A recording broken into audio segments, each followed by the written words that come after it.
जो उसके पैरों के पास खड़ा था। और इससे पहले कि ऋषि या रॉकी दोनों में से कोई कुछ बोलता, वो बिजली की फुर्ती से उठा और उठते ही उसने ऋषि की गर्दन दबोच ली।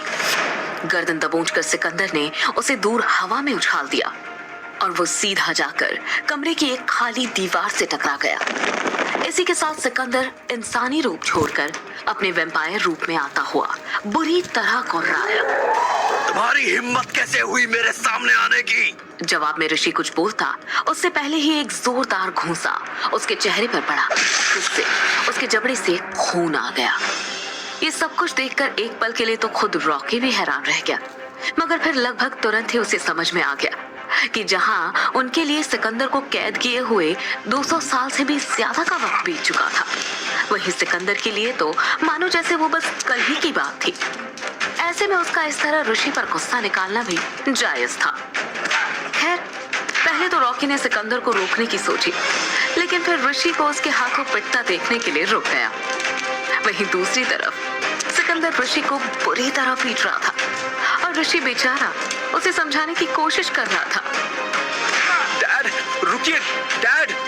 वो सिकंदर को रोकने की कोशिश करता रहा, पर सिकंदर पर तो जैसे कोई जुनून सवार था, जिसकी वजह से वो चाहकर भी सिकंदर को रोक नहीं पा रहा था। और आखिरकार ऋषि ने भी पलटकर उसके हमलों का जवाब देने की ठान ली। डैड, रुकिए रुकिए डैड, मैंने कहा रुकिए। बोलने के साथ ही एकाएक ऋषि भी अपने वैम्पायर रूप में आ गया और वैम्पायर रूप में आते ही उसने सिकंदर पर जोरदार वार किया, जिससे वो हवा में कई फुट उछलकर पीछे की दीवार से जा टकराया। दीवार से टकराकर वो जमीन पर गिर गया और ऋषि एक बार फिर खूंखार अंदाज में कुर्राता हुआ उसकी ओर बढ़ा। पर इससे पहले कि वो दोबारा सिकंदर पर वार करता, रॉकी उन दोनों के बीच में आ गया और उसने ऋषि को जोरदार धक्का देकर पीछे धकेल दिया। बस, बहुत हुआ। अब कोई किसी पर भी हमला नहीं करेगा। रॉकी की आवाज सुनकर ऋषि वापस अपने इंसानी रूप में आ गया, जबकि जमीन पर पड़ा सिकंदर हैरानी भरी नजरों से उसे देखने लगा और अजीब सी आवाज में बोला, रॉकी? अपने पिता की आवाज सुनकर रॉकी धीरे से उनकी तरफ मुड़ा और बोला, yeah dad, it's me and I have a lot to tell you. इसके बाद रॉकी ने सिकंदर को सब कुछ बता दिया कि कैसे वो पिछले 200 सालों से सिकंदर को मर्क्यूरी से आजाद करने के रास्ते तलाश रहा था और कैसे वो यहाँ तक पहुंचा। सब कुछ जानने के बाद थोड़ी देर तक वो गंभीरता पूर्वक सोचता रहा और फिर एकदम से रॉकी के पास आकर उसके कंधों पर हाथ रखता हुआ बोला, मुझे तुम पर नाज है मेरे बेटे। मैं हमेशा तुम्हें वही छोटा सा रॉकी समझता था जो चीजों को तोड़ने में लगा रहता था, पर आज तुमने साबित कर दिया कि मैं कितना गलत था। इतना बोलने के साथ ही उसने आगे बढ़कर रॉकी को गले लगा लिया और रॉकी के चेहरे पर बड़ी सी स्माइल आ गई। बहरहाल इसके बाद सिकंदर ऋषि की ओर मुड़ा और गुस्से से भरी नजरों से उसकी ओर देखने लगा, पर वो कुछ बोलता उससे पहले ही एक हल्की सी आहट ने उसे बुरी तरह चौंका दिया। वह क्या था? बोलने के साथ ही रॉकी ने सिकंदर की ओर देखा और ये देखकर उसे अजीब सा एहसास हुआ कि सिकंदर के चेहरे पर डर और घबराहट के भाव थे। सिकंदर की ऐसी हालत देखकर उसने दोबारा सिकंदर से सवाल किया, डैड, क्या था वह? क्या आप जानते हैं? जवाब में सिकंदर ने अजीब सी आवाज में उन दोनों से पूछा, क्या किसी ने तुम दोनों का पीछा किया था? सिकंदर की बात सुनकर रॉकी और ऋषि दोनों फौरन एक दूसरे का चेहरा देखने लगे। रॉकी को अचानक याद आया कि जंगल में भटकते हुए ऋषि ने दो बार उससे ये कहा था कि कोई उनका पीछा कर रहा है, पर उस वक्त उसने ऋषि की बात को बहाना समझकर टाल दिया था। मगर अब लग रहा था कि जैसे ये उसकी सबसे बड़ी गलती थी। डैड, एक्चुअली अभी रॉकी की बात पूरी भी नहीं हो पाई थी और अचानक उसे अपनी गर्दन के पीछे किसी की मौजूदगी का एहसास हुआ। वो तेजी से पीछे घूमा, मगर तब तक देर हो चुकी थी। बर्फ की तरह ठंडा और किसी ब्लेड की तरह एक जबरदस्त पंजा उसके चेहरे पर पड़ा और वो हवा में उछलकर कई कदम दूर जा गिरा।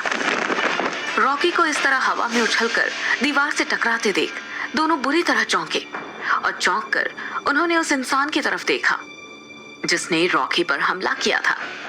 मगर उसे देखकर उन दोनों की आंखें मारे आश्चर्य के फटी की फटी रह गई, क्योंकि वो कोई इंसान नहीं था और ना ही कोई जानवर था, बल्कि वो तो इंसान और जानवरों से परे कोई अलग ही चीज था। ऋषि ने उस चीज की ओर इशारा करते हुए सिकंदर से पूछा, यह आखिर है क्या? जवाब में सिकंदर ने अजीब सी आवाज में कहा, यह एक घोल है। सिकंदर ने उस अजीब सी चीज के बारे में बताया जो इंसानों की तरह दो पैरों पर झुका था, पर उसके दोनों हाथ इतने लंबे थे कि उनके पंजे जमीन से टकरा रहे थे। उनकी भूरे रंग की चमड़ी उसके कंकाल जैसे शरीर पर चिपकी हुई थी और सिर पर बस गिने चुने बाल थे जो इतने लंबे थे कि जमीन पर टकरा रहे थे, जिसकी वजह से वो और भी डरावना नजर आ रहा था। उसका विभत्स चेहरा किसी के भी होश उड़ाने के लिए काफी था। यहाँ तक कि एक पल के लिए तो उसे देखकर खुद ऋषि और रॉकी भी सहम गए। खैर, इधर रॉकी खुद को संभालता हुआ उठकर खड़ा हुआ और उधर उस घोल ने एक बार फिर हमला किया, पर इस बार उसका निशाना रॉकी नहीं बल्कि सिकंदर था और उसके वार से रॉकी की तरह ही सिकंदर भी हवा में उछलकर पीछे की खाली दीवार से जा टकराया। रॉकी ने जल्दी से आगे बढ़कर सिकंदर को संभाला और उससे पूछा, डैड, आप ठीक तो है? जवाब में सिकंदर ने हाँ में सिर हिलाते हुए कहा, हाँ, मैं ठीक हूँ। सिकंदर की बात सुनकर रॉकी के चेहरे पर राहत भरे भाव आए और फिर उसने मुड़कर देखा तो पाया कि ऋषि अकेला ही उस खूंखार घोल से भिड़ा हुआ था।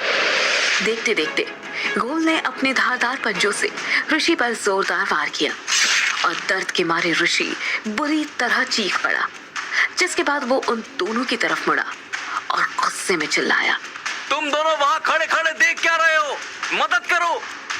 ऋषि की बात सुनकर सिकंदर तो चुपचाप अपनी जगह पर खड़ा रहा, मगर रॉकी फौरन उसकी मदद के लिए आगे आ गया और दोनों ने साथ मिलकर कुछ ही देर में उस घोल को मार गिराया। घोल को खत्म करने के बाद रॉकी सिकंदर की ओर मुड़ा और उसने सिकंदर से सवाल किया, डैड, यह चीज आखिर है क्या और हमें क्यों मारना चाहता है?